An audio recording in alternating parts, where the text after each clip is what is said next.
I'll be very happy if I can get both of these phones set up. But I'm gonna need something heavier behind that box.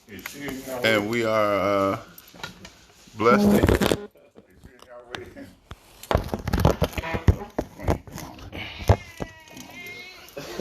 We are blessed to be here at the Homeland Village in Macon, Georgia. We heard so many good things about Brother Peace and the circles that you have here.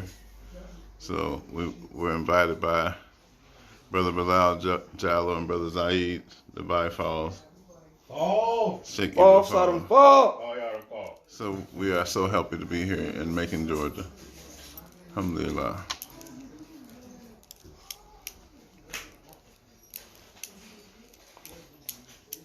Yeah, come on.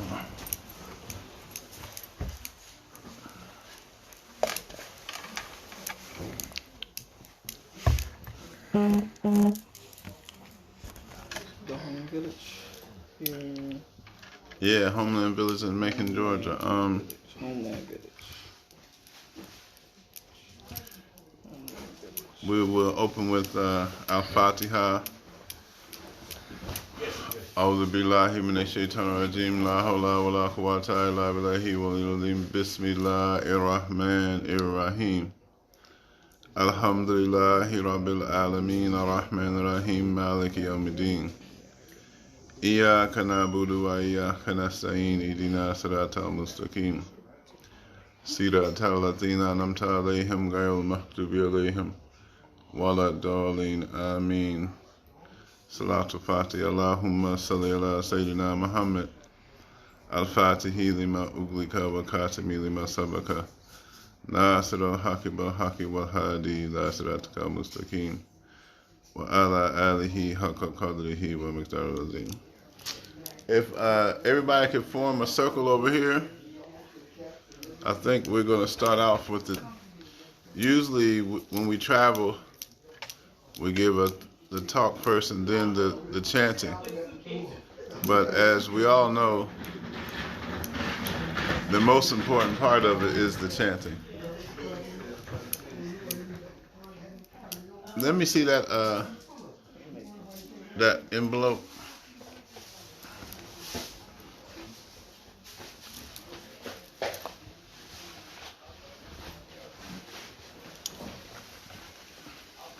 Perfect. Bismillah.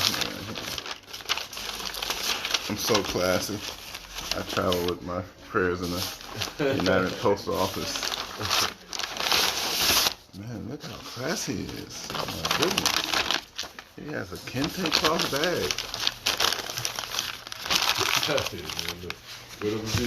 Yeah. The most I use it.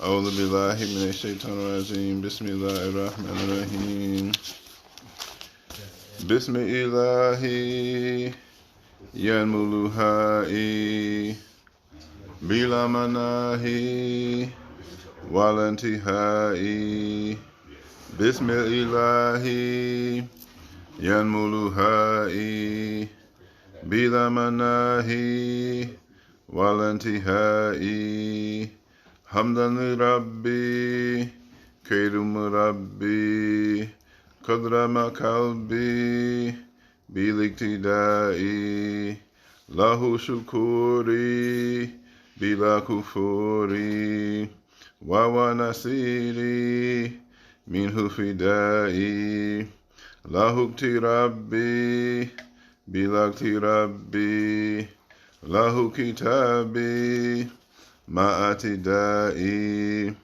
لك ردائي لك ثنائي لك التجائي ما استدائي يا من شفاني يا من هماني أمن جفاني بما هدائي أسبل ستوري أصلي أموري كثير كيوري بلا كدائي بلا كدائي بلا كدائي Bilakidai, Bilakidai, Yamena Jaba, Manisa Jaba, Habli Ijaba, Fizanidai, Yada Jamali, Yada Jalali, Yakira Wali, Safi Luhai, Yada Wuhuji, Yada Wujudi, Kuli Bijudi, Bilanti Hai, Safi Wusuli, Bilagufuli, Lijul Bisuli, Jamil Ridai, Habli Tilawa, Hablal Halawa, Habli Diraya, Ladal Adai, Ahla Tahali, Bilati Hali, Bidi Iyali, Bila Bukai, Ligba Matabi, Wahmi Janabi, Wasun Ma'abi, Dawid Dakai, Ya Thou Jalali, Ya Muta'ali, Ya Kera Wali, Ajib Du'ai, Ya Thou Jalali, Ya Musta'ali, Ya Kera Wali, Safi Luhai, Ya Thou Jalali, Ya Muta'ali, Ya Kera Wali, Ajib Du'ai. Wow. Damay jogi. Fuma jogi dafa sori na. Damay jogi ci West Africa. Foofu la nekkoon. Ñaari at. Damay dem foofu toog ak Cheikh Ahmadou Bamba, Kalim Rasoul, Cheikh Ibrahim. Foofu laa woon. Ñaari at. Bu ma demee foofu demee xam tubaab baaxul. Ku am bu kees ñoom xamuñu daal. Sunu cosaan, sunu African, lépp African laay bëgguma European dara, bëgguma jokaat ko. Tubaab baaxul, loolay wax. Tubaab, white people, baaxul, bad people. That's what they say in West Africa. Tubaab baaxul. They say it like it's a joke. Tubaab baaxul. You hear it in the marketplace. I was like, what's that? Oh, they say the white people are bad. They came to West Africa and didn't even see us as human beings. They came to West Africa, we was writing like this. And they said we can't read and write. Just because we were writing in a script, they couldn't. These people, they're ignorant. They're scribbling on the paper. They don't even have an alphabet. You think your alphabet is the only alphabet? I tell people,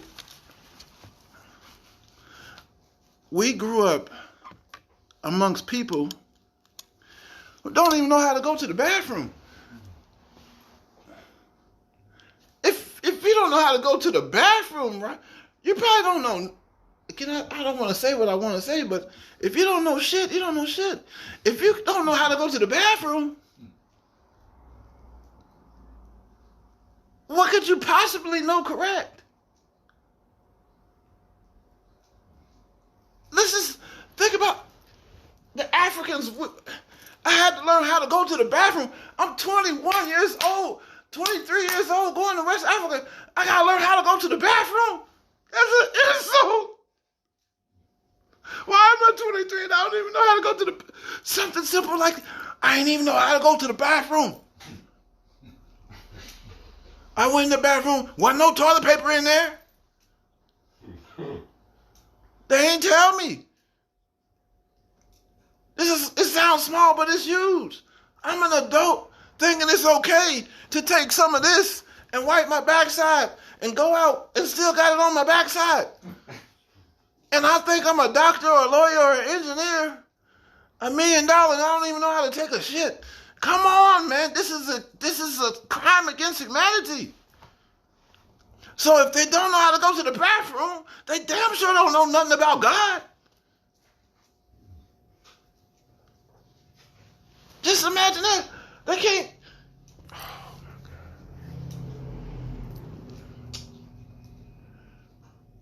we are so far away from our true selves. Some people come to a place like this and get scared. Oh, they got all that black stuff. Oh my God, there they go with the African stuff.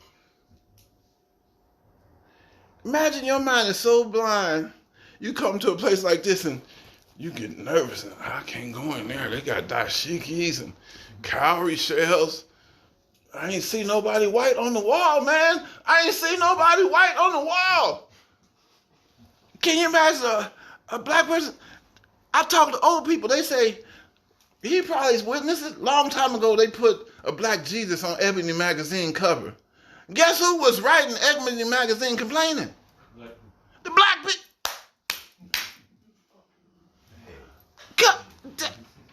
Carter G. Woodson said, we so miseducated, if it ain't no back door, we'll go to the back and make a back door in miseducation of the Negro.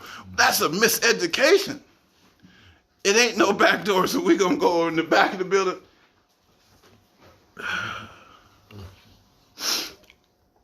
So before we can get to any type of spirituality or Islam, we have to reclaim our African culture first. It don't matter if you're a Christian, Buddhist, Jew, Muslim, Hindu, Taoist. If you're in that without an African foundation, you're lost. Yeah, I practice Islam, but I don't even like Arabs. Don't even get me on that concept. I don't even want to go. Do you know Islam from East Africa? That place was not called Saudi Arabia till the Saud family came. Where Prophet Muhammad was at, that's across the canal from Sudan. If the people on this side of the canal is black, in African, you go across the other side of the canal, they was Africans. Then they come and give you some story saying Islam is from Arabs. That was East Africa. That wasn't Saudi Arabia till the Saud family came. That's right. So guess what they say in Senegal? I'll teach y'all a little wool off. Senegal, they say, if you want to make somebody from Senegal laugh, tell them this. Nar, come and practice it. Nar. Nar. Yakna. Yakna. Dini. Dini. Nar. Nar. Yakna. Yakna. Dini. Dini. Nar means Arab. Yakna means destroyed. And Dini means Islam. The Africans say that Islam, the Arabs destroyed Islam.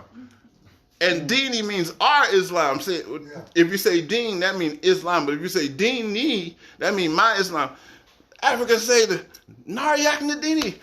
The Arabs mess up Islam because the original everything was melanated. That's why they don't want no pictures of Prophet Muhammad because they know. He looked like them Johnny-come-lately Arabs, as Minister Farrakhan say. The Johnny-come-lately Arab would have you thinking he was the first one. And he was the last one over there. Prophet Muhammad was from the Qurayshi tribe, and Quraysh was known to be the blackest of the black Arabs. The Arabs got a book called The Superiority of the Blacks Over the Whites. Back when Prophet Muhammad ﷺ was here, if you had dark skin, you were seen as superior. It's an old book called The Superiority of the Blacks Over the Whites, written by the original black Arabs. Oh, the Muslims ain't the mosque. They ain't gonna tell you about that. They ain't gonna tell you. Islam, what we practice, is from East Africa. And one thing is, I was saying we are so far away from our original selves. You have to have African culture before you can grasp the African system that we call Islam. When I went to the holy city of Sheikh Ahmed Bamba's city in 1996 and met the High Master, Sheikh Ahmed Bamba's last son was still living when I went. I went to the holy city. When I took my initiation with the Sheikh, what do you think was the first thing he told me to learn? 1996, when I went to Senegal, I went to a Muslim Sufi holy city. took my initiation with the highest master on the earth at that time, Serene Saliu. What do you think was the first order he gave them for me? Learn what Willoff. Learn Willoff. Who's that? Learn. They said, take him and teach him our language. He didn't say teach him Quran. He didn't say teach him Hadith. He didn't say teach him how to make salat. He didn't say teach him how to fast. He didn't say anything about Islam. He said, before we can give him what we got to replace that European's mind. Teach him how to speak the Wolof language first. Because we try to take African concepts. Will an Android program work on an Apple phone? Yeah. Will an Android modem work on an Apple computer? Absolutely not.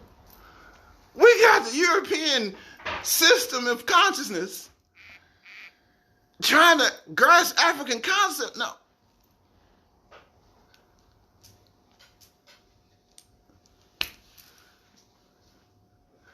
Everybody named Mama know. Nasir, if you seen a cat outside, right? The cat walking down the street, the cat go, "Arr, arr, arr, arr, arr, arr." What you gonna say about that cat, Nasir? Go back inside. You gonna go back inside like if we're playing on our own. And then you see a dog come down the street and the dog say, meow, meow, meow. Nasir, what you gonna do? He go. That's the same with us. He's seeing a Asiatic man with melanin speaking English is like seeing a dog on the street going meow. It's way, way, way, way, way out of sync with nature. Why you think one of the worst things, when they came over here, what's one of the first things they did? Do not let them speak their language. The first thing the Sheikh gave me was give him back an African language. Now, I just happened to go to West Africa, but listen, I tell people, first things first. It don't matter what African language you learn, but learn one. Stolen from Africa, brought to America. We know we came from we came from there. So if you want to learn the language in Ghana, if you want to learn Yoruba in Nigeria, what they speak, Akan language in Ghana, Wolof, Mandinga, Pular, Tukulor, Hausa. If you only speak in English, you ain't speaking much. I'm not here to make people disappointed, but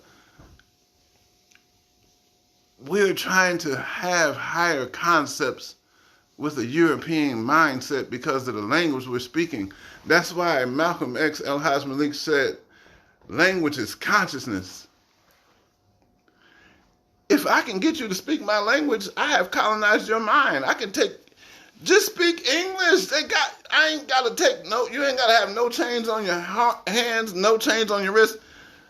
If I get you to start speaking Spanish, you taking on Spanish culture. If I get you to start speaking German, they give the people the name because of the language they speak. In Senegal, for instance, they got 20 different tribes at least. Each tribe has a different language. Whatever language you speak, that's your people. If your mama and daddy speak Wolof, you from the Wolof tribe. Your mommy and daddy speak Pular, you from the Pular tribe. Your mama and daddy speak Manding, you from the Manding tribe. So the language was very important in the African society. So if we walking around here speaking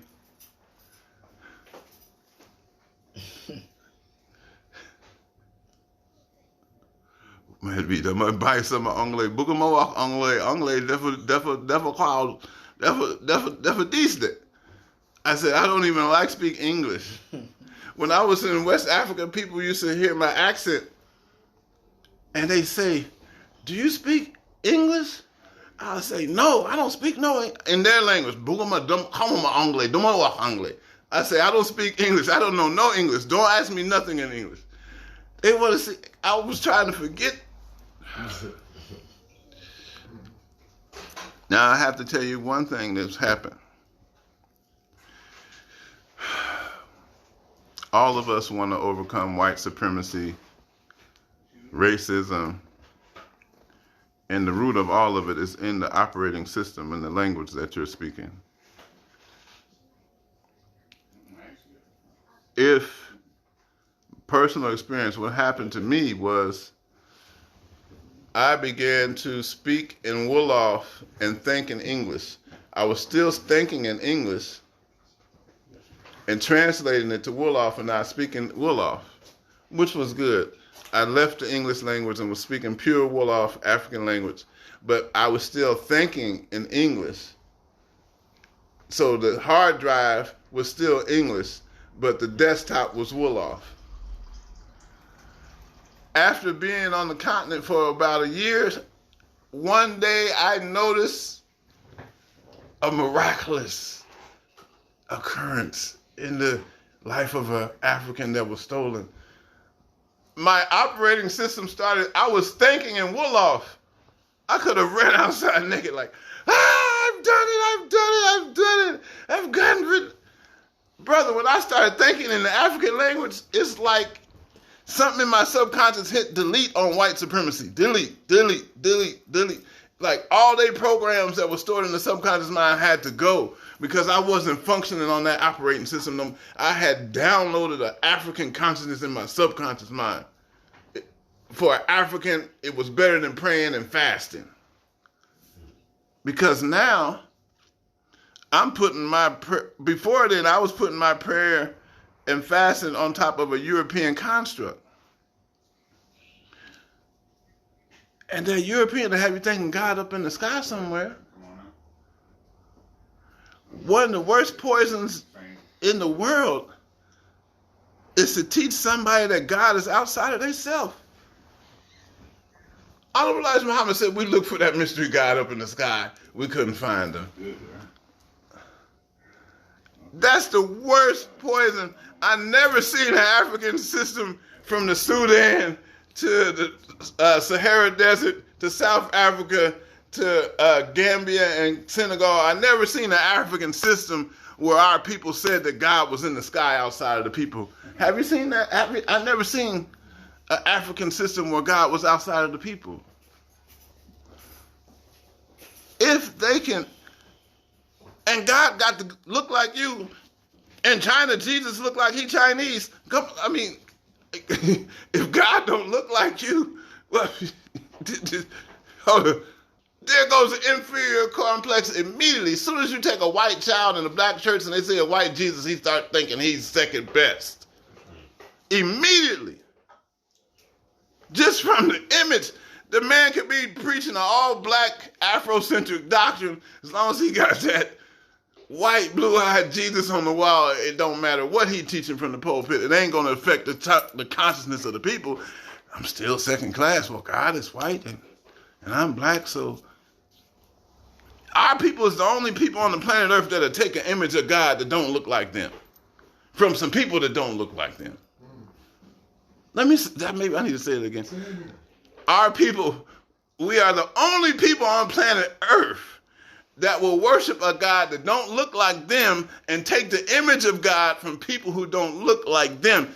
Go in Australia, their image of God came from them Aboriginals, and their image of God is molded for their consciousness. Go to Tibet. The Tibetan deities look like the Tibetans. You go to Nigeria, the Yoruba deities, Shango, Obatala, Yemoya, Oya, they look like the people. Coming to America.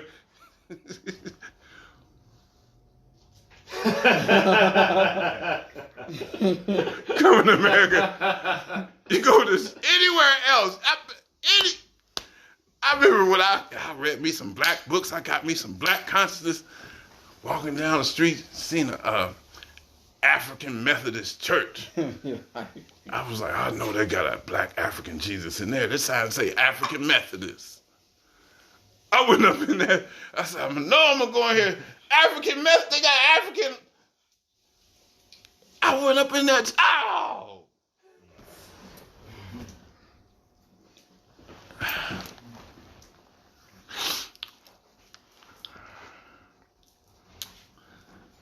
Our spiritual system has to come from our spiritual forefathers. We cannot be under spiritual systems from people who are other than ourselves. This will not help us at all. Everyone knows we didn't get that Bible till we got off a slave ship. People don't. People that go to church, they don't want to hear that. I love me some black Christians. They will fry you some chicken on a Sunday, but we did not get that teaching until we got off a slave ship. Anything they gave us after the slave ship was meant to keep us in slavery. This ain't even deep. Like, this is like 1 + 1 is 2. Anything that you got after you got off the slave ship was meant to keep you in slavery. So now that we have addressed that old paradigm, let's come to where we are in 2020.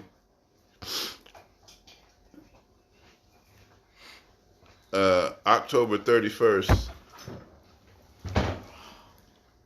in North America and Macon, Georgia. I must say that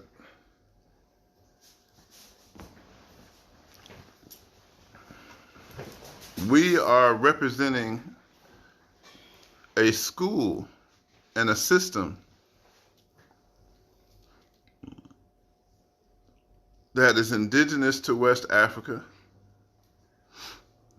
but it can be found in every esoteric tradition on the planet.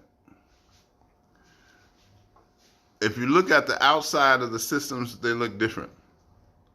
But once you get to the essence of what they were saying in ancient Kemet, the essence of what they were saying in Atlantis, in Lemuria, in the land of Mu,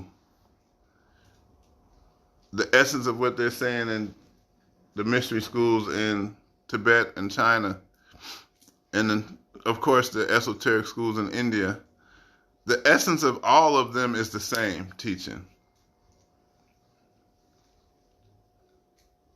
The way they practice that doctrine may be different, but the essence of it is your true self is God.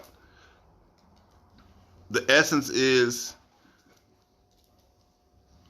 oneness with the Creator, is oneness with yourself, and is oneness with the universe. In the West, we thought that God, the universe, and the self were three different things. We think that God is here, the universe is here, and the human being is here. But if you look at the word universe, the prefix on the word universe means, uni means one. The unit, the one. So the universe is the multiple manifestations of the one being that we call Allah in versatile form. It's right in the name universe. But we think that from a Western concept, God, the universe, and you are different. But the human being is a microcosm of the macrocosm. And I know all of y'all have heard that teaching before. The universe is a big man, and man is a small universe. Everything in that periodic table, all the elements on the periodic table, are the same elements that you find in the human body. And I want to make this clear. Everything that God has, you have. Everything that Allah has, you have. You always hear people say, oh yeah, I have a piece of God. Yeah, I have a part of God. I never knew a God that broke herself up into parts. I never saw God say, I'm going to just give you a little piece of my... The true essence of the self and the true essence of Allah, God, are the same.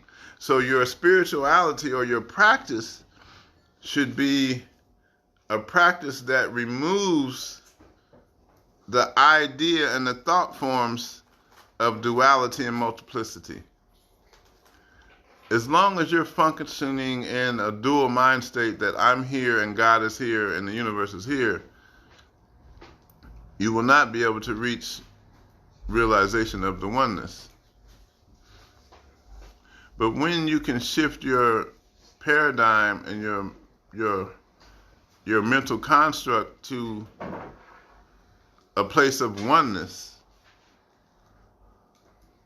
then you can ascend beyond these empty concepts of duality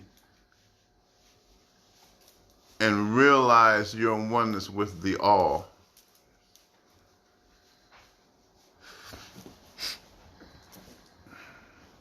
I ask people, why are we here? What's the purpose of life? It's simple. An apple seed becomes an apple tree. An orange seed becomes an orange tree. A caterpillar becomes a butterfly. A tadpole becomes a frog. Every other being in nature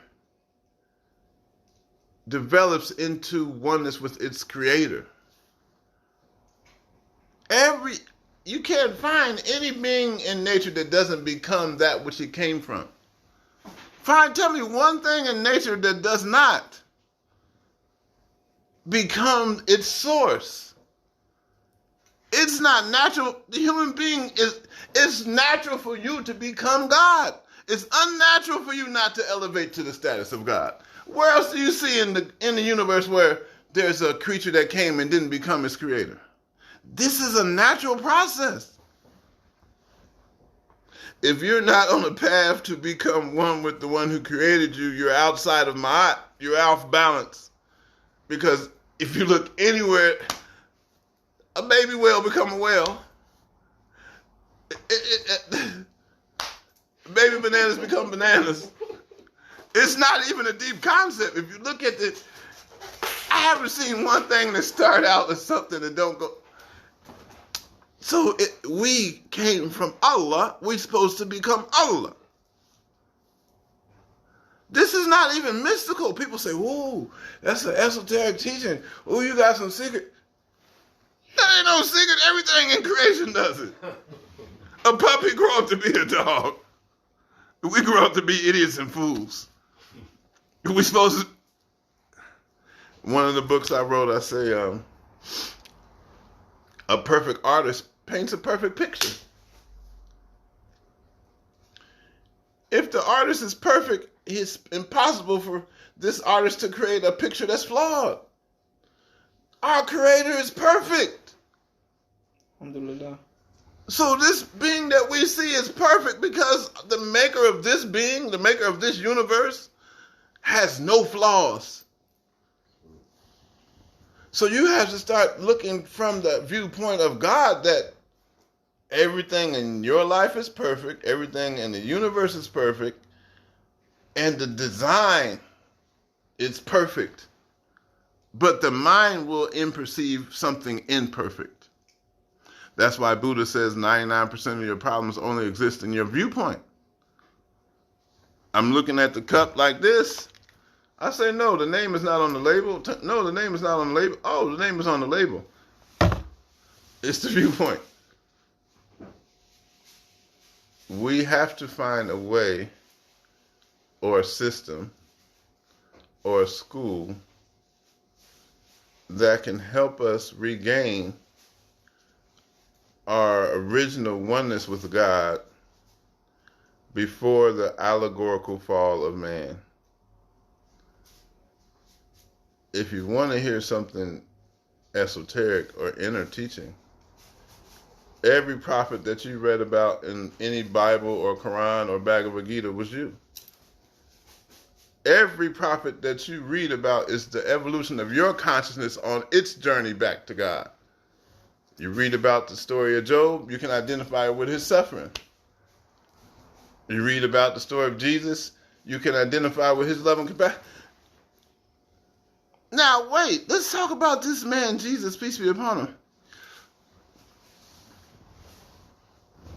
You have to be one with every prophet because Jesus in the Bible, he said, you can do everything I do and greater.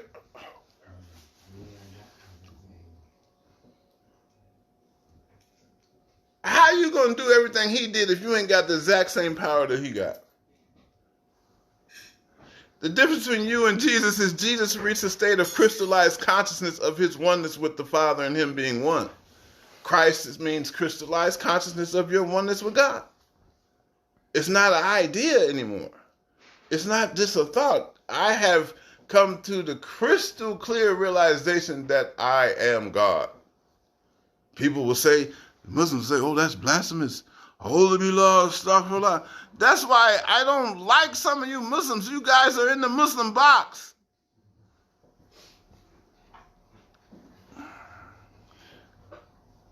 There's more to Islam than meets the eye. Quran say Islam is revealed in stages. Most of our people, the Muslims, have the first stage of Islam. Why would Allah say in the Holy Quran that Islam is revealed in stages if there's not different levels to this? The rappers say it's levels to this. If it's levels to the rap game, there's got to be levels to Islam. It's levels to this Islam. At the first level, you and God are separate. At the highest level, you and God are one. I just summarized the whole Sufi teaching. The first level, you and God are separate. The highest level, there's no you, there's just God.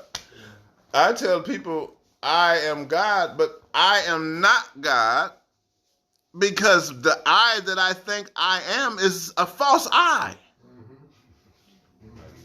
Roll that like that and smoke it. This I that I think I am is a false illusionary I.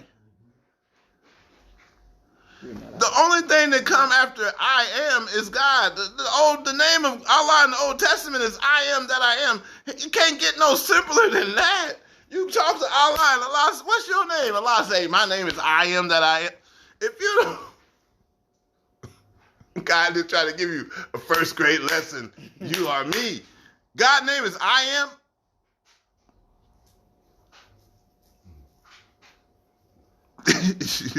God can't make it. I don't think he can make it no more plain than that. You say I am.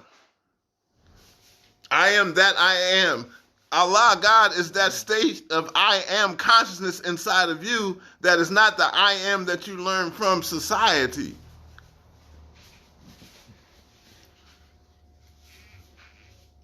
Rastafari say, I and I are one. I love that concept. I and I are one. This I and the I of the Father are one.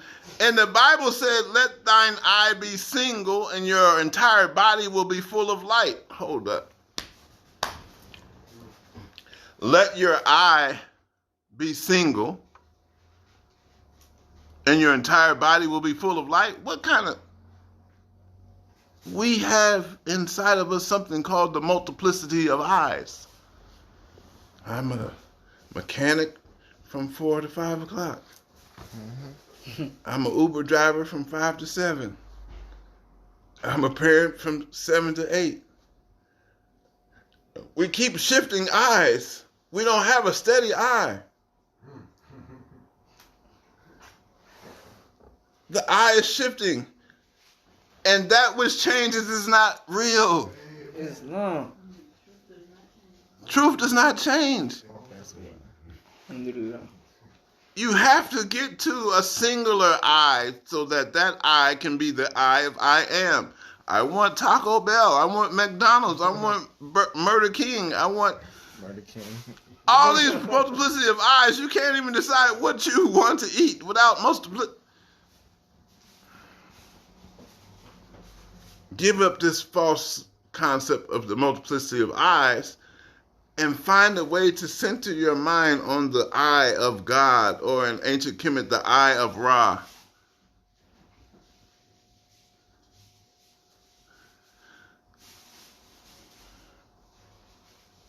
Now, we all know these earthly eyes cannot see the Creator, but in the Quran, it says that you have an eye in your heart. The Quran says it's not the eyes of their head that's blind, it's the eye of their heart that's blind. So you have an eye in your heart. This eye don't go to sleep. This eye don't get sick. The multiplicity of eyes. Let me ask you a question. If you go to sleep and your mind shut down and I'm asleep, right? But it's an aspect of you that's awake that's seeing a dream. And then when the you think you are wake up, this other eye that didn't sleep tells you the dream. Who is this other eye that was up witnessing the dream while your eye was asleep? Who is that? That don't go to sleep. The witness of consciousness is your... That eye that doesn't go to sleep, when you go to sleep, you need to try to find out what eye is that. Because that eye is permanent. That eye is always permanent. That eye don't get sick. That eye ain't got no birthday. That eye can't be fired from a job. They fired me. She broke up with me. Row, row, row your boat gently down the stream. Merrily, merrily, merrily, merrily. Life is but a dream. They try to put a high concept in a childhood song. This is all Maya, the divine dance of your mind. Projections of your thought forms. You are the creator of this matrix of the mind. The Buddhists just tell you everything is mind. Figure it out. Everything is mind. Everything is a mental construct. When your mind shuts down, what happened to the universe? As soon as you turn your mind off, you done turned off your whole room, the bed, people in there with you, everything gone. As soon as you turn your mind back on, the universe only exists inside of your mind. The universe is gone when anything that go and come is not real, it's a projection of your mind. So if we're dealing with the power of the mind, why not project something beautiful? They say one of the greatest techniques for changing your outward experience is to take a visual image into your conscious mind when you're going to sleep. So that image in your conscious mind, focusing on it at the time of sleep, it can go into your subconscious mind. Now we talk about a little bit of metaphysics of the mind. The conscious mind is masculine, and the subconscious mind is feminine. So when you have that masculine thought in the conscious mind, if you can get it to penetrate into your subconscious mind, which is feminine, you will have immaculate conception and manifestation on the physical plane from your mind. So you got to figure out what is the link between the conscious mind, because your mind is having tantric sex. The conscious mind is masculine, the subconscious mind is impregnated by the thoughts from the conscious mind going into the womb of the feminine mind, subconscious, and that is giving birth to your reality. So what is the link between the conscious mind, the man, the yin and the yang principles inside of yourself? Is repetition and feeling. Repeat the same thought and feel it. I feel that. Who ever seen Michael Jordan dunk? You say did he say, I think I'm about to dunk? Or he said, I know I'm about to dunk on these niggas. Excuse my language. Michael Jordan never said once, I think I'm about to dunk. I know I'm about... You can feel it. The secret between the conscious mind, subconscious mind is feeling and repetition. You ever say, oh, I feel like this is going to happen? Boy, watch that feeling. If you feel it, That's going in your sub. The woman's emotions and feeling is more in tune because of the water and the tides and how she's linked up to the moon. So she's more in touch with her mother nature and feelings. But you have yin and yang inside of you, so when you feel something, it's only a matter of time before it manifests on the physical plane. West African concept, the man who thinks he can and the man who thinks he can't are both right. There's so much that can be said in one talk because all the ancient Kemetic temples, what does it say on the outside? Know thyself. Man, know thyself. Rule number 1, study and know yourself.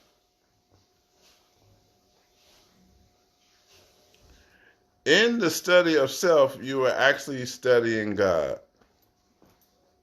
In the forgetting of self, you are actually forgetting God.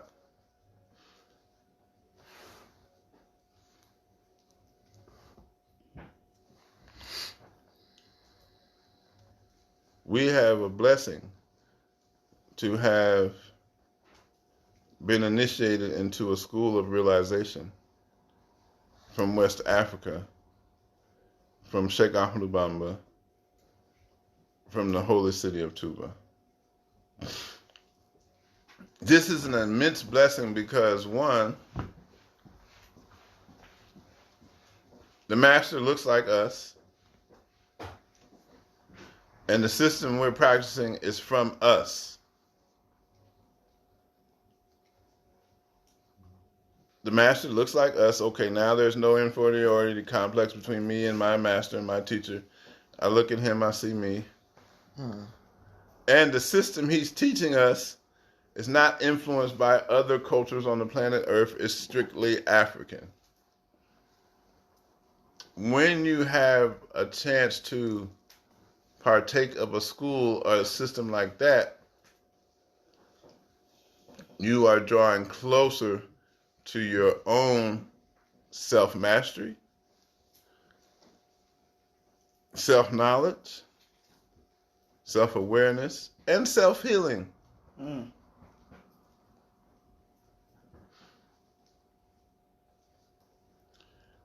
When you get into the esoteric teaching, you will find out that the sheikh, the guru, the master on the outside is nothing but the objectification of your true potential in a human form so you can see yourself. There's no difference between you and the master in the African concept. The master is you so that you can see who you are supposed to be. All the disciples are caterpillars and the master is a butterfly to say, no, you're supposed to have wings. You're supposed to have wings. You're not supposed to be crawling on this ground. You're supposed to be flying through the air. The concept looks totally, when we look at a realized master and the power that they have, my master Cheikh Bamba did so many miracles.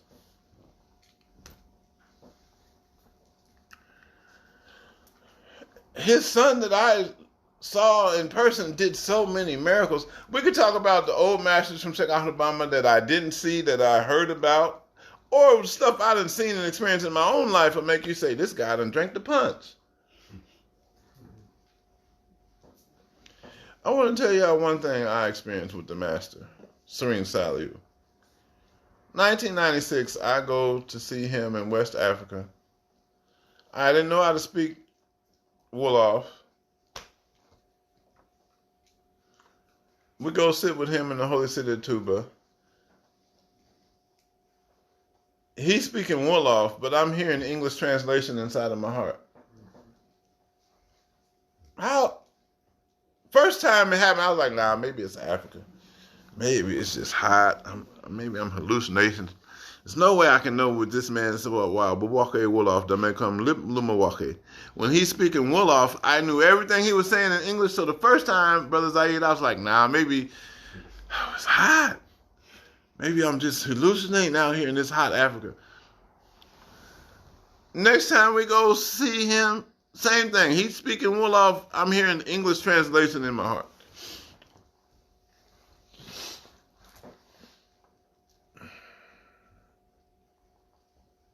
These masters are representing your true potential. So we come to the master.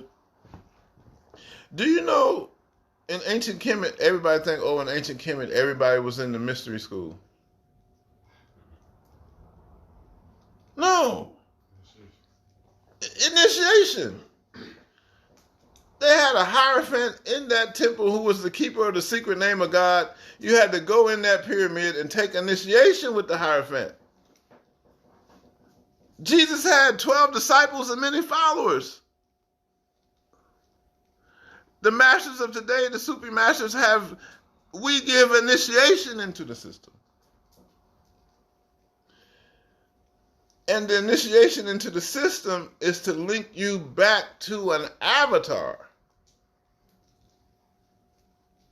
A God being, a Krishna, a Buddha, a Jesus, or a Muhammad in your time period.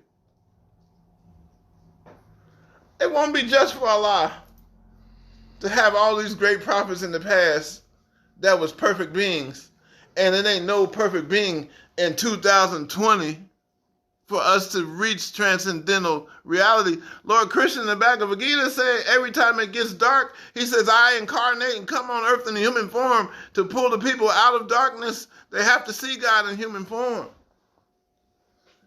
In order to, the Muslims don't like that. The Muslims don't like that. That means Muslims say, we seek protection of Allah from his teaching. I love when the Muslims go on my video and say, oh, brother, you're lost. You've lost your way. Your teaching is forbidden. And I say, thank you, Mr. Muslim. You're so much knowledgeable than me. Thank you. I always give a Jedi mind trick. Let those people... It's no sense in arguing with a fool. If the man is telling you your videos are trash, agree with him. Make him feel good. Yes, my videos are trash, but have you made one? Did you make it? Can you make a video so I can see your video? Maybe your video is better than mine. Can you make some? You on my channel watching my videos. You need to get your psychology fixed. If it's trash, why are you still watching it? You thought enough of my video to leave a comment? I love all of you haters. I love it. Please dislike all of my videos. I love it because I know that I said something that touched your heart, that made you move your fingers and actually type. Because I'm destroying your false paradigm of illusionary separation from God. So,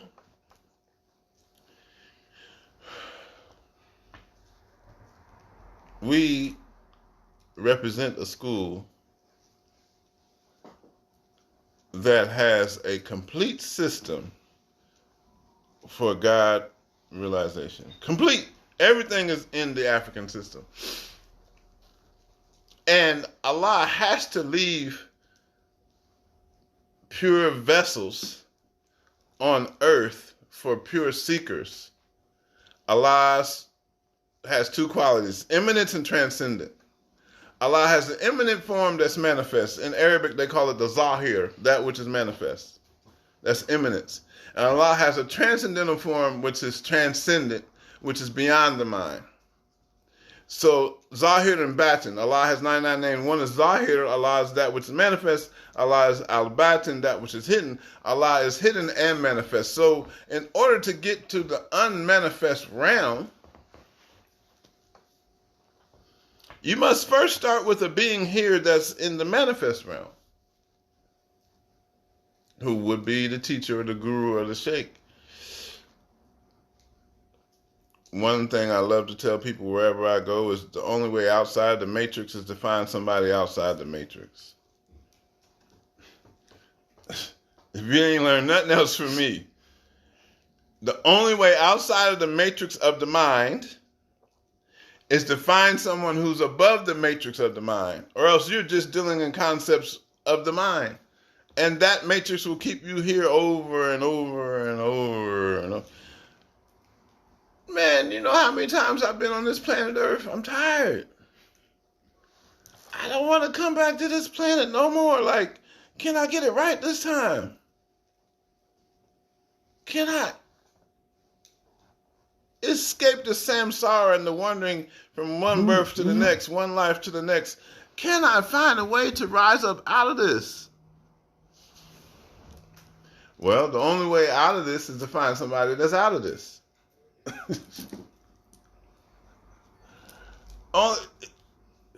It ain't rocket science. You find a teacher who is outside of the matrix, and they're living. Everybody wanted that Cheikh. Everybody wanted that guru. Boy, I just want to read his books. I just want to watch his videos. Everybody love having a, man, if I could just get me the Tai Chi video. I could just watch the Tai Chi video and learn the Tai.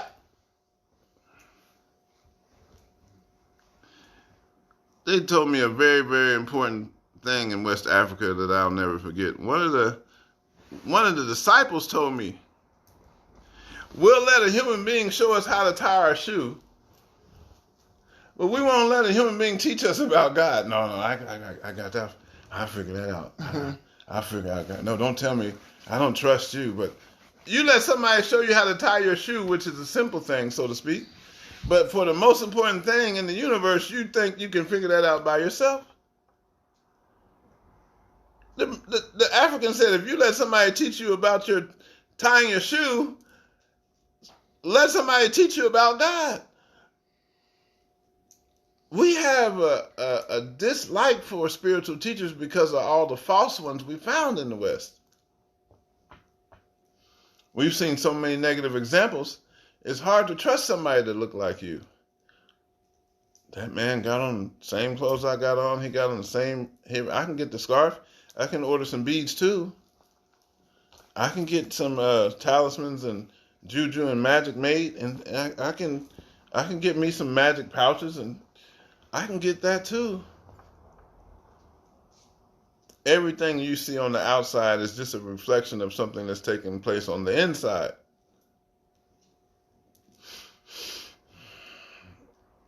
So we represent the school, and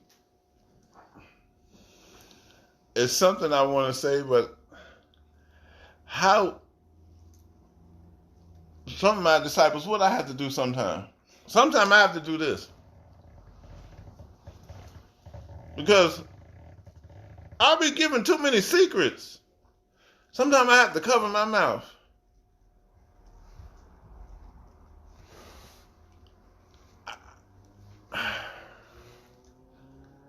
Because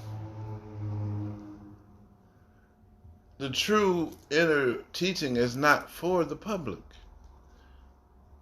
You've never seen a mystery school.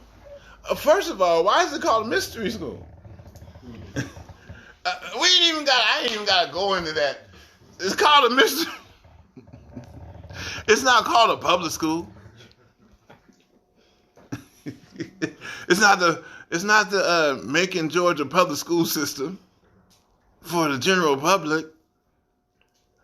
You better tell that guy down the street it's a heaven and a hell, and if he keep doing them sins, he going to hell. You better tell him that.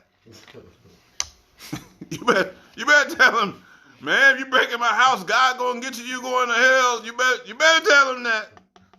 You tell him ain't no heaven and hell, he gonna lose his damn mind. What you mean? All that is this inside of me? Nigga, give me that watch. You tell him, you can only give these teachings to people that have high morals. That's right. Cheikh Obama said good character makes the absorption of the esoteric truths easier. Yes. Good character.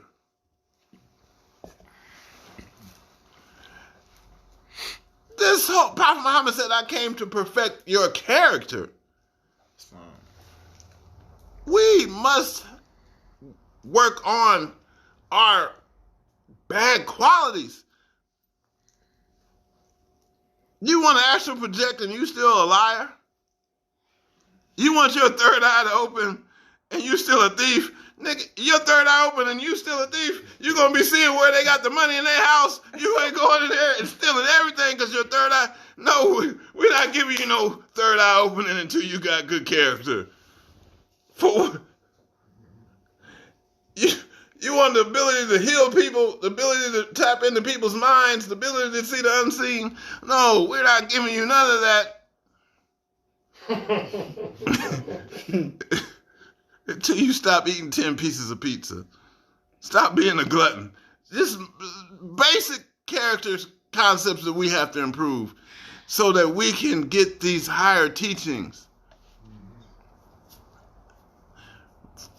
Islam. Mystery school in ancient Kemet, it was 3 years for the first degree, 7 years for the second degree, 3 years for the first initiation, 5 years for the second initiation, and 7 years for the second initiation, for the third one, 357. The Masons put it in their second degree. They got a degree talking about 357. But that came from the 3 years, 5 years, 7 years initiation in the ancient Kemetic school. So we're talking about 315 years of study, at least to be a master. And you think that you paid for your Masonic initiation in October, November, and December, and you're a master Mason? You can't build no pyramid in 3 months. And we all know the master builders were the ones in ancient Kemet who you can't build no pyramid in 3 months, so you pay some dues and you think you're a master now? Whew. This system has to be learned from student to teacher. It has to be learned from Cheikh to disciple. It has to be learned from guru to disciple. The system that we are walking with it's an oral tradition. It's an oral tradition. What I received from my masters is not in a book nowhere. It's an oral tradition. Now, I will tell you something that was amazing. One day, we were sitting with my master in West Africa. I know Brother Peace gonna like this. We were sitting with the African master in Senegal. A disciple gave him a copy of the Bhagavad Gita in French. The Bhagavad Gita is the story of Krishna and Arjuna, and Krishna's teaching of transcendental realization and the 8 schools of yoga is in the Bhagavad Gita that Patanjali talks about in his Yoga Sutras of Patanjali. All that come from the Bhagavad Gita of Lord Krishna to Arjuna on the battlefield. But my Sufi master, who was a Muslim, was given that book in French in West Africa around midnight. He went out in the courtyard by himself, reading the Bhagavad Gita about Krishna for about 3 hours straight. It was quiet in the house. About 3 a.m., the master starts screaming, "Who put my teaching on paper? Who put my teaching on paper? Who put this teaching on paper?" He couldn't believe that what he's teaching in West Africa was the same school that Krishna taught in ancient India. It's got to be the same school because Allah is not the author of confusion. As it was in the beginning, so shall it be in the end. So that same mystery school that they had in ancient Kemet was the same school they had in Atlantis, Lemuria, and the land of Mu. And it's the same school that we found. The Dogons in Mali got the same school. That same school is what we came in contact with when we went to Senegal, West Africa, because that school is alive and well, and they are teaching the science of man, God, and the universe, woman, God. And let's get this out. My master point blank said it's easier for a woman to become God than a man. Some of y'all don't want to hear that because of this Western concept. He straight up said this system is more feminine than masculine. People don't want, whoa, I look like a woman almost. I shouldn't say that, but I go places like this. You know how many times I went in the store and they said, "How you doing, man?" Because I am in touch with my yin and yang nature. I'm balancing these principles inside of myself. The deity that we worship, Allah, is more feminine than masculine. I know some of y'all don't want to hear that. Allah got 99 names in Arabic. Different languages, they have gender for words. Most of the 99 names of Allah are feminine. But we come under this European God and we think that, I love telling people this because I like to make people angry. The first God ever worshipped was the black woman. Sure. I love to make people cut off my video. Please don't watch me teach. Please. Did that Muslim man just say the first God ever worshipped was the black woman? Yes. The first God ever worshipped was the black woman. The first woman on the planet is definitely Asiatic black woman. As soon as they saw another human being come from her, they said she God. Tell me they didn't. As soon as they saw somebody come from her, they started worshiping her as God. How could they?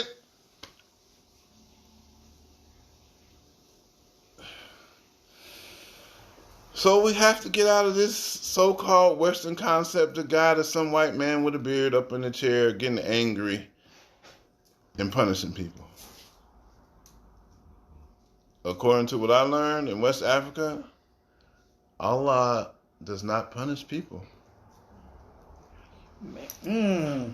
Allah is not a punishing God. This is a law of karma. You do good, you get good. You do bad, you get bad. Allah is not punishing no one. Allah said, this is in the Quran. Allah said in the Quran, the good is from me and the bad is from your own hands. They try to blame the bad things happening in the world on God. No, the bad things happening in the world is coming from bad people. God ain't punishing no. What Allah, the merciful, the compassionate, the generous, Ar-Rahman, Ar-Rahim, Ar-Ra'uf. All these. One time, listen to this. One time, a lady came to Prophet Muhammad, peace be upon him. They were sitting in front of a fire. The lady was holding her baby, and she asked Prophet Muhammad about going to hell in the hellfire. Prophet Muhammad made it very clear to that lady. He asked the lady, would you put your baby in that fire? She said, no, I never put my baby. Yeah, why would you ask me would I put my baby in this fire? I love my baby. I never. Prophet Muhammad said, Allah loves you more than you love the baby. Allah's not trying to put nobody in the fire. The fire represents your bad actions and your negative karma. You creating the fire. Heaven and hell are states of consciousness within. This is a very simple concept. It's not even esoteric. Even the Bible say the kingdom of heaven is within. Well, if heaven is within you, and we know God can be found in heaven. And Tupac. The kingdom of heaven is within. I ain't no killer, but don't push me. My ambitions as a Sufi. Well, he said, my ambitions as a writer. I just happen to like Tupac. Forgive me. Knowing when I get out, they gonna feel it. Yeah, my ambitions as a Sufi, my ambition as a Sufi is to give this teaching to everyone who ever said there must be something else. There must be something else outside of these Western concepts that God is in the sky. I'm sorry. I ain't trying to wait till after I die to see God. What kind of... Why? I'm sorry. Forgive me, Brother Peace. I'm not trying to wait till after I'm dead to see God. I want to figure this shit out now. Excuse my language. I can't. No, this ain't no crap game like, oh, I rolled a 7, go to hell. Oh, I rolled a 7, go to heaven. No, I want to know this being now before I leave this body. This body we wearing ain't nothing but clothes. We dropped the body and matter's neither created nor destroyed. Matter's neither created nor destroyed. You're an immortal being having a human experience, and you think one day you'll die, but you won't die. You'll just change form and go live at a higher frequency in a place called the spirit plane, in the soul plane. But you ain't never die. You just change forms. See, we got all these false concepts. Imagine if I told you, and I'm about to tell you, you don't have no birthday, and you ain't gonna never die. You say, oh, this man just told me, but man, this is my birthday next week. I want that cake, man. I want them presents. As soon as you buy into the concept of a birth, you've already been sold the concept of death. It's a trap, Batman. It's a trap. Give up this concept of having a birth, and you can give up this concept of having a death. And as soon as you get this outside of this concept of birth and death, you can drop fear from your life. Most of the fear we have is related to the fear of death. Because we have this concept that one day I'm going. How many people have seen a so-called dead relative in a dream? Somebody that so-called passed, an ancestor come in your dream. How many people seen that? Don't dead mean gone? If they're still coming to you, they're not gone. Like, if an ancestor come in your dream and talk to you, that person is still alive.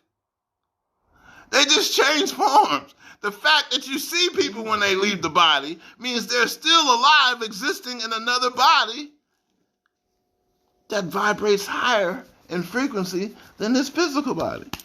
We're dealing with ice, water, steam. Ice, the physical body. Water, the soul body. Steam, the spirit body. Ice, water, steam is the same thing, just vibrating at different vibratory rates and frequencies. Facts. We're in the physical body. That's like being ice. You heat up the ice and speed it up. It boils, goes to a faster frequency, it becomes water. You speed up the physical plane, the atoms rotating at a faster speed, you got the soul plane.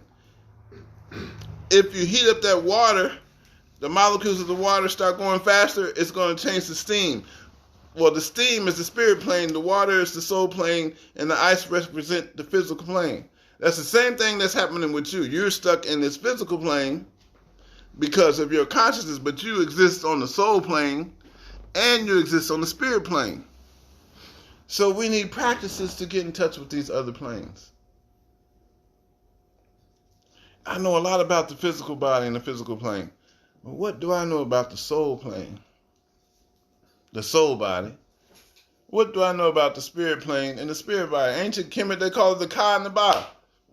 It's basic Kemetic principles. The Ba, your soul body. The Ka, your spirit body.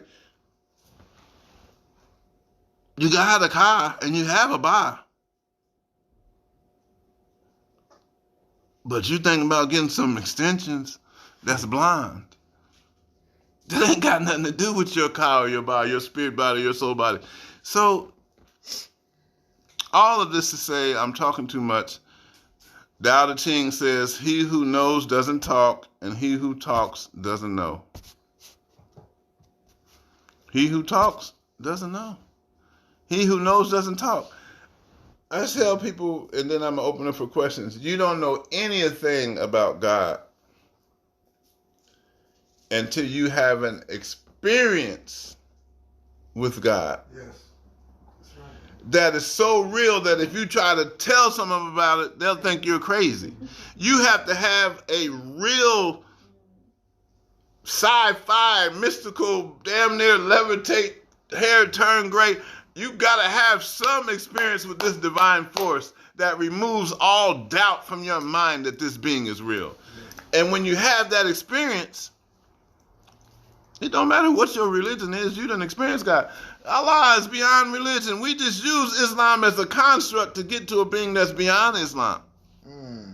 I love the Dalai Lama. The Dalai Lama told a group of Christians, if Christianity is working for you, keep it. But he said, if Christianity is not working for you, try Buddhism.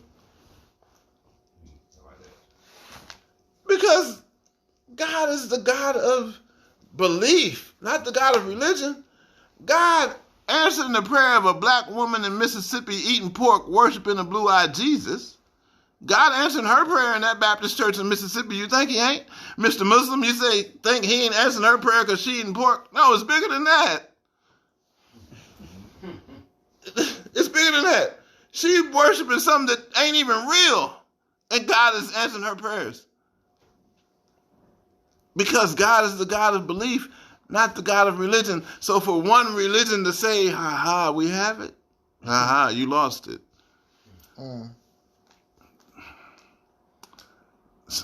As soon as the sun only starts shining on Muslims, I'll say, well, then the Muslims got to...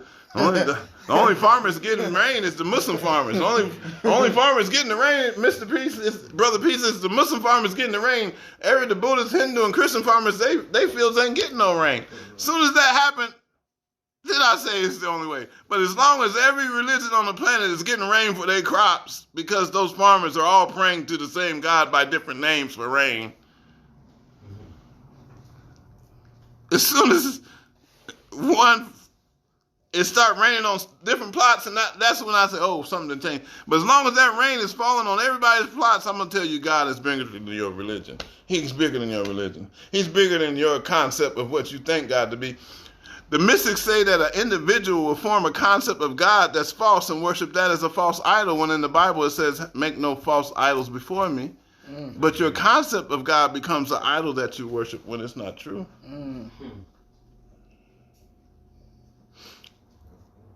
So, I know we talk too much about too many random topics,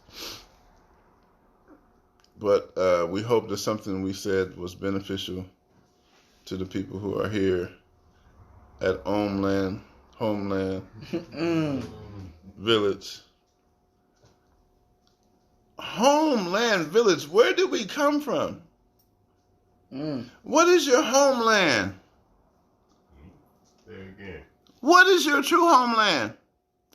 I was in West Africa with a West African Sufi master.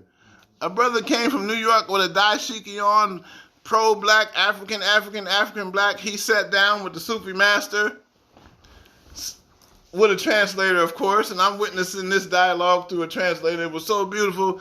The dashiki brother, Black Power from New York, came and sat with the master, told the master, I'm so glad I found my home, Africa. I'm so glad I found my home, Africa. The Sufi master said, I'm so glad you found your earthly home in Africa, told this man. Because, he probably saved his money, it took a while to get his ticket, he come to Africa, and I made it home. The master bust his dome, said, you have found your earthly home, but the soul, we did not come from Africa, we came from God. So he told the man, yes, I'm happy you found your earthly origin, like a homeland village could be your earthly origin. You come in here, you don't even think about going to no Burger King or McDonald's. You think about, I want some chebajin, some African food, some vegetables, vegetarian. Wait, Cheikh Obama, my master was a breatharian. I didn't even get to the esoteric. They never saw my Cheikh eat food. He was living off the prana in the air. They never saw him sleep. They never saw him eat. This is a whole nother conversation. He just turned it up a notch. Wow. What you mean, your master? They didn't see the man eat. They took the man from exile from Senegal to Gabon for 7 years. Cheikh Obama told the white soldiers, you taking me into exile, I'm not taking no food with me, and I'm not eating no food in that country.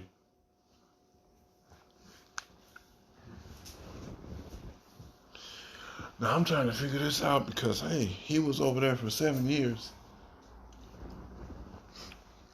And he didn't eat no food for 7 years? What kind of being is not eating no food?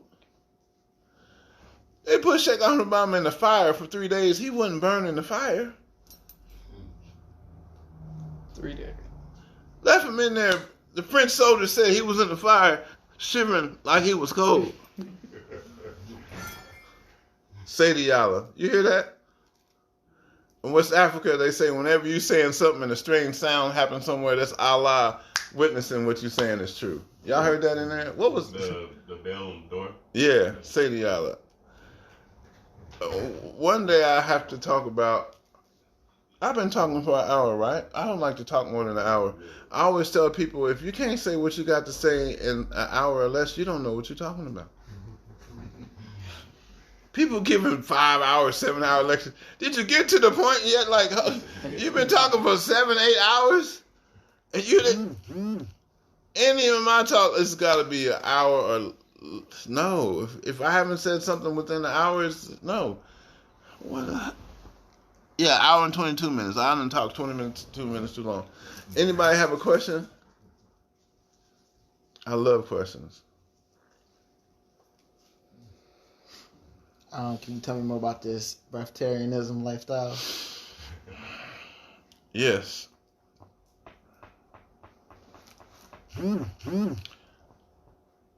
There is an energy current in the air called prana. They have something in Far Eastern cultures called pranayama. Pranayama is certain breathing techniques. A lot of times it's alternate nostrils, left nostril, right nostril.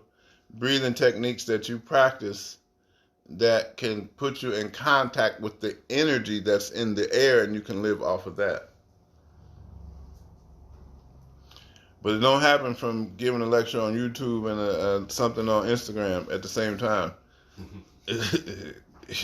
This type of pranayamic teaching, where you learn a breathing technique from a guru that can teach you how to tap into the energy in the air, is something very rare. I don't know it. I don't know the pranayama for developing. Man, in ancient India, they got something called pranayama. But the Tibetan Buddhists got something called the rainbow body. You heard about the rainbow body? Rainbow. You said Tibetan Buddhists? Tibetan Buddhism, they have a whole system based off the rainbow body, where you go into a tent and do these practices for a week. And at the end of the week, when they come, the only thing in there is going to be your hair and your toenails and your fingernails. You will disappear and go back into light from the practices. Wow. That's an advanced system. The master is gone. He get this rainbow. He do these practices and get this rainbow body. When they go in there, only thing they'll find in the tent will be his hair and his nails. The rest he just right back in the rainbow body. Like, that's why Tibetan Buddhism say whenever you see a rainbow, somebody in that area done reach realization. A rainbow is a sign of a realized being, according to Tibetan Buddhists. But that pranayama, the breathing techniques, there's many breathing techniques. There's a breathing technique for La ilaha illallah. I put it in a book I have called Divine Mind Science Sufi Meditation. But Cheikh Bamba, he was at that point where he wasn't eating no food. They never saw him eat. They never saw him lay down and sleep. So, Islam, can you tell us any other story about another story about Sheikh Ahmed Bamba? there's so many.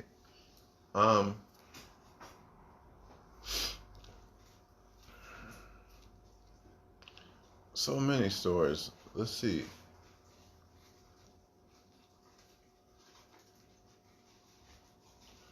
One, the French wanted to, before they exiled him from Senegal, they called him to court in a place called St. Louis to tell him to stop teaching Islam. When he went in the courtroom, the first thing he did was say Allahu Akbar and start making salat and prayer in the courtroom. They called him to court to tell him stop teaching Islam. As soon as he go in the courtroom, he faced the east and say Allahu Akbar and start praying. This already don't look good. It's already going bad. It's already not looking good. And so based on that, they said, no, we're going to have to kill you right now. We don't even have time to exile you. They they starve a lion and put Sheikh Ahmed Bamba in the lion with the room. They put the lion in the room and put Sheikh Ahmed Bamba in the room with the lion and left him in there for 3 days. The French people said when they opened the door to see the Sheikh was dead, the lion jumped out on them. And the Sheikh was in the room praying. Personally, when I was in Senegal, I saw a book the size of a dictionary with documented miracles that the Sheikh, it was over 200 pages of miracles that he did. And my Sheikh was just going through translating them to English. And I was like, oh.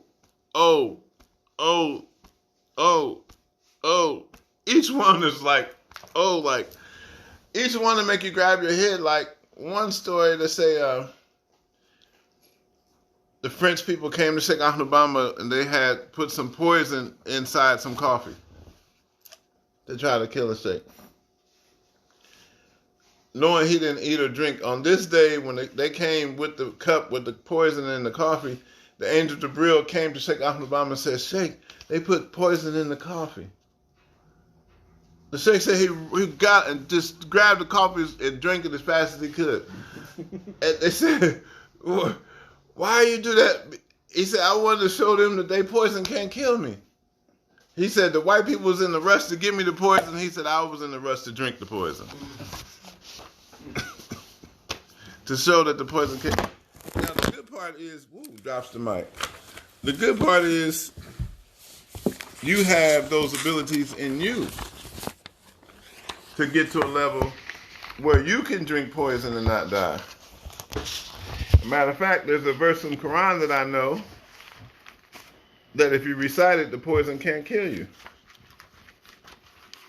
There's a verse in the Quran that you recite over your food. If it's poison in it, the poison ain't gonna kill you. We have one or two gifts from the people in West Africa. Anybody stay over there for 2 years, they probably gave you something. You want to hear some crazy stuff? Well, I was in Senegal. They offered me some mystical powers that was so advanced. I had to tell Africans, no, I'm good. No, I don't want to learn that. No, I'm good. I don't want to be able to disappear and go to China and come back in 5 seconds. No, I'm good. Literally, they got stuff like, they offered me the power of invisibility and bilocation in different continents. Wow. I told the Sheikh, you know what? Well, I said, what if I mess up and get stuck over or get stuck in between worlds? I was 23 when they were offering me this system. If I go back at 51, Yep. I might have a different answer. Like, oh, you can say I gotta do what, turn invisible and go where? Yeah. At 51, I'll probably try it. But at 23, I was like, nah, y'all can keep that. Y'all heard of jinns? My teacher can pull a jinn and make him break dance in the middle of the room so everybody can see him. I'm sitting with the Sheikh, we talking about jinns. He said, well, do you want to see one? I'll call one out right now, you can see him. What'd you think I said? Yeah. No, I was like, no. I don't need. The jinn look like predators. They look like these beings in Alien. Wait. I'm here to tell you. There are flying saucers. There are spaceships. And they're run by jinns.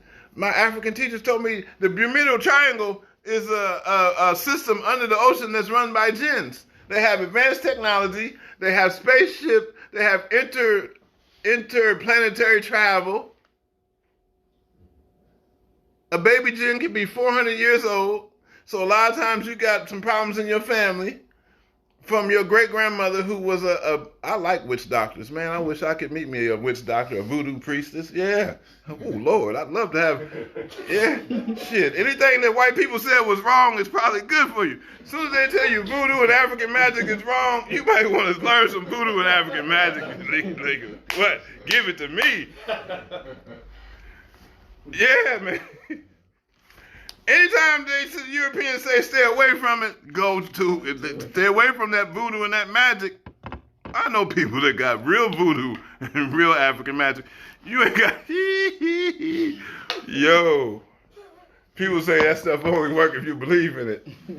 I can tell y'all some stories about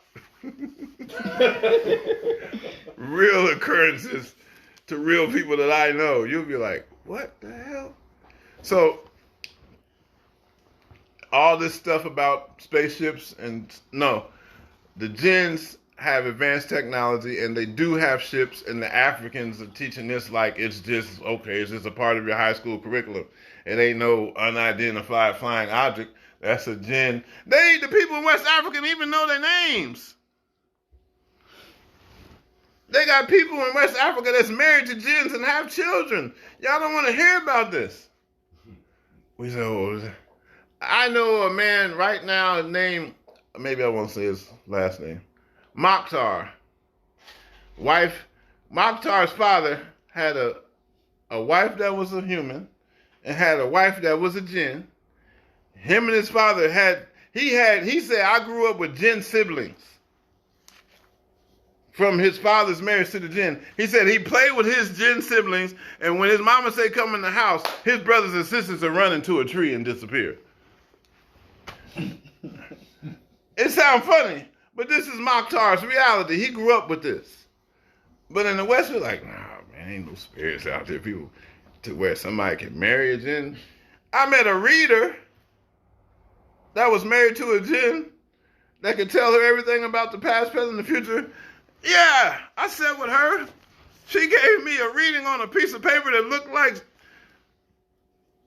the lady was sitting. I shouldn't probably be telling all this stuff.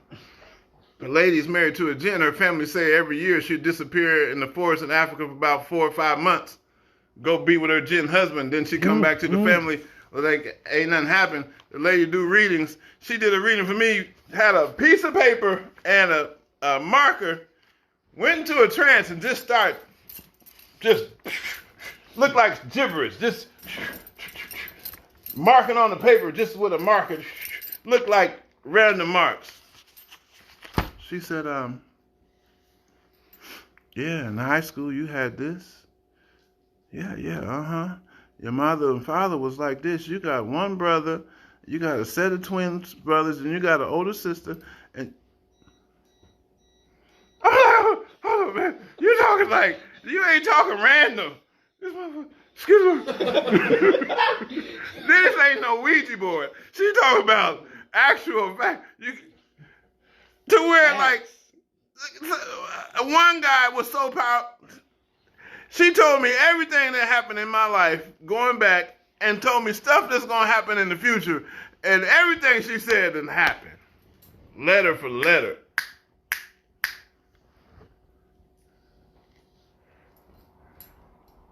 The reading was probably about $5. Only $5. In West Africa, $5 is like $25, $30. I think I gave the lady $2,000 safer, which is about enough to buy a steak sandwich. I don't know why I'm talking about all this stuff, but I'm trying to let you know that there's some things that exist that's beyond our Western paradigm. So yes. When you say jinn, do you mean more like a fourth dimension type of a situation, or are you saying like in the actual physical 3D aspect of physical 3D? My teacher can pull a jinn and bring him right here, and you can talk to him. You can see him. 3D. Now, what you will find is that the jinns are shapeshifters. A jinn can look like a businessman on the train with a briefcase in New York. Or it can look like a being from the Predator with 3 heads and tentacles and 6 arms. So, when my teacher asked me the first time, I was like, no. I don't want to see him. When I did end up seeing some jinns, I swear to God, I don't need to see another one. It's really something that can... Imagine you see something that's not in your Rolodex, but it's right there. It's real. You see this being, but he ain't nothing like you seen on planet Earth. I was shook up. I told this, I said, nah. Put him behind something. Nah. I don't want to see, nah. Like the one that looked like something in a horror movie, but peaceful. It's a like, how does being look like a demon, but it's peaceful? So yeah, they can take on to where the guy in West Africa was married to one and had children. They take on physical bodies. They can shapeshift. Yep, that's a good question. So can jinn have altruistic virtues? You got Muslim jinns and non-Muslim jinns. They got it in the cartoons. They got a spirit on this side, do something good, do something good. The one on this side, do something bad, do something bad. They playing with the concept of good and bad jinns. King Solomon had jinns working for him. They built Solomon's temple. That's a known fact. King Solomon had a magic ring with these 7 symbols that I could draw for you. Hold up. Wait, I shouldn't be talking about no magic. Nobody want to talk about no magic. Did I just say I could draw the 7 magic seals of King Solomon from West Africa that ain't nobody got online and no book? No, I ain't supposed to say. That's why you got to cover. So people say that King Solomon had a magic ring with these 7 magic seals inside of a magic square of 7 times 7 would be 49 boxes that go with the sun and the 7 planets and these 7 angels and these 7 jinns, and you got to write it on certain days of the week. It sounds like I'm talking about something very specific, but I'm just saying that this is what they say he had to control the jinns through African alchemy. Yeah, none of that is real. It's not real. Just here. This is possible that yeah, you can contact the jinns, but see, a lot of people get lost in that world. I do not work with jinns. It's better to work directly with the power of God than to work. My teacher told me a jinn can ask for a human sacrifice. A demon might say, okay, we'll give you these powers, but you got to sacrifice your uncle.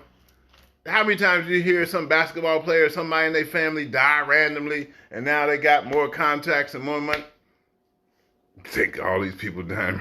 A lot of this stuff in America be human sacrifices to get certain powers, but the problem is you're going to have to pay when you leave the body. And that jinn can be, you can die, and that jinn to be creating problems in your family years and lifetime after the jinn is still in your family 3 generations later. Your great-great-grandchildren got bad luck from something that you did. The price of working with a jinn is too much. I don't work with them. I only work with the light and the names. One time I asked my teacher, I said, well, why do you have to learn the dark side? He said, you got to learn the dark side to defeat people dealing in the dark. I was like, yo, if a guy got the Shaolin sword style, the 36 chambers, and you ain't got that Shaolin sword style, he gonna come and kill your whole family. You better have some spiritual martial arts for protection. You have to, because there's more beings in the unseen than in the seen. There's more beings, like every person got, it's you and you got an angel on your right shoulder and an angel on your left shoulder. You already got 2 extra beings with you. And then you got a jinn that you was born with. So you got an angel, and every person has a jinn that they're born with.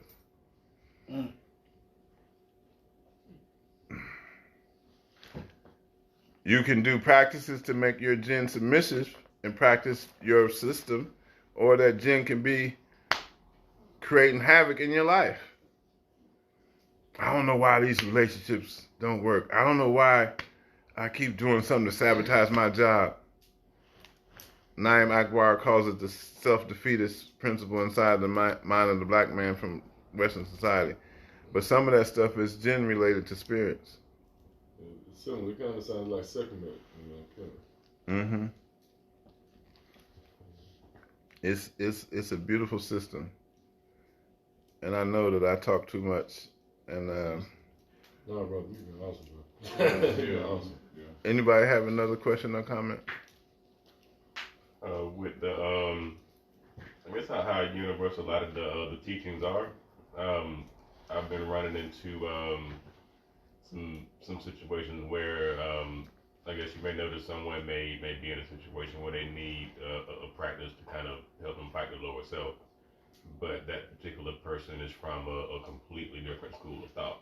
I've been trying to come up and formulate ways to take some of the same practices and have it be applied for a Christian current day or a Hebrew Israelite or whatever title they want to be up under, because either way, like you said at the beginning, we have to realize that God is within us, we are that, and we need to stay in union with it. Yeah, for universality, a Christian can chant Bible verses for healing. What do you think people in the South was doing, tearing all the Lord? Hallelujah, hallelujah, hallelujah. So we saying, la la la la, la la la la, la la la la. The lady in Jacksonville, Mississippi, hallelujah, hallelujah, hallelujah, hallelujah. It's the same principle of. That's why I like chanting, because chanting is a universal system that you find in every tradition. The Catholic Rosary, Hail Mary, they chanting. The people in the churches, hallelujah, hallelujah, till they speak in tongues. The Buddhists chanting Om Mani Padme Hum. The Hindus chanting Om Namah Shivaya. The Muslims chanting La La La. The only people not really chanting is the average black man and woman in America. But everybody else around the world is chanting. Hare Krishna, people say chant and be happy. Okay, so we can do a chant, a little bit of La ilaha illallah, just a little bit. And La ilaha illallah is a very powerful chant. It has 7 syllables. La ilaha illallah. And it means God is the only reality. La ilaha illallah means everything that we see, taste, touch, hear, and smell, everything on the outside world is an illusion created by your mind. And it means that there is a divine being, God, beyond this duality of the mind that we are projecting. And when you chant La ilaha illallah, it helps you come out of that dualistic mind state and go into a state of Tawheed or oneness. So we will chant just a few times to feel the energy. I know a lot of people deal with ancient Kemet and ancient Egypt. In ancient Kemet, they had something called Hakal, which was chants and words of pageant. Hakal was words of power or incantations that they used in ancient Kemet, and they would chant words of power. So when we chant, don't think that it's something foreign to the African system, because this is something practiced all over the planet. You familiar with Brother Ron Nephi? Come on, Meta Nature Volume 1, Yeah, absolutely. 2, 3, 4, 5, 6, 7. I couldn't figure out why they came out with a Volume 2. Meta Nature Volume 1 was enough to blow your mind. Like, Deep enough, man. yeah, Ron Nephi is, they have a place in Philadelphia called the Nile Cafe. It's run by a brother who's initiate of the school of Ra'un Nefer the Men, and they going hard on Germantown Road with his teachings. Right. Yeah. You ever hear Priest Quantumani? No. He's out of Belize. Out of Belize? Mm-hmm. Which system is he practicing? Priest Quantumani. Yeah, I got it. yeah. It is a ton. I so appreciate it. Let me borrow it. This brother. Man. He came here.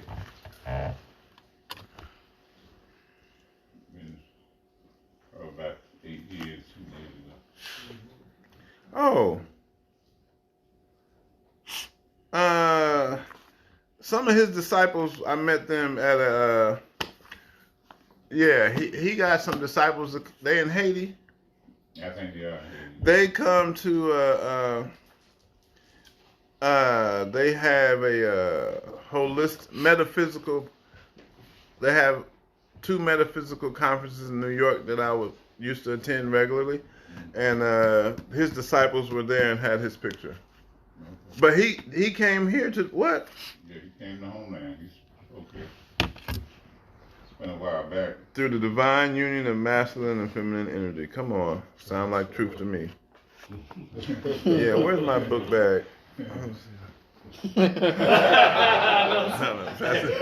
asked her. I've been asking for 2 years. I can borrow that. He finally let me get it. Yeah, Pastor. He told me a month too. Oh, I got like 3 more weeks. Hey, yeah, indigenous systems are the best. The indigenous ones, like my master, he didn't have no website. He didn't talk on no cell phone. No. You had to get on the plane and go see him. That's why I had to go so many times. I went over there 8 times to go see the master.